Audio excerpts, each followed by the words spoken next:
প্রতিদিন একই ধরনের খাবার খেতে আমাদের কারোই ভালো লাগে না। আর সেই থেকেই ভাবলাম আজ নতুন কিছু তৈরি করি, তাই লেবু পাতা দিয়ে সরিষা দই রান্না করলাম। সহজ এবং সিম্পল রেসিপি, আশা করি তোমাদের সবার ভালো লাগবে। আমি বরাবরই চেষ্টা করি যে রেসিপিটা তোমাদের সাথে শেয়ার করছি সেটাকে আগে নিজে রান্না করে খেয়ে তার টেস্টটা দেখার, এবং সেই অনুযায়ী আমি এটাকে আগেই রান্না করেছিলাম এবং রান্না করে তার টেস্ট দেখে তারপর আবার নতুন করে রান্না করে তোমাদের সাথে শেয়ার করছি। দেখো, এই রেসিপিটা তৈরি করার জন্য অবশ্যই একটু সময় নিতে হবে, কারণ পুরোটা রেসিপি তৈরি হয় সম্পূর্ণ দমে। বেশি আঁচে রান্না করা যাবে না, কারণ বেশি আঁচে যদি রান্না করো মাছগুলো সহজেই ভেঙে যাবে।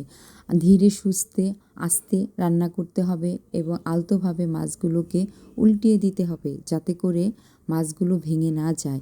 এবং লাস্টে লেবু পাতাটা দিয়ে দিবে, দমে রাখবে। কিছুক্ষণ পরেই দেখবে যে লেবু পাতার ঘ্রাণটা চারপাশে ছড়িয়ে পড়েছে। খেয়ে দেখো কেমন লাগে, কমেন্টে জানিও আমায়।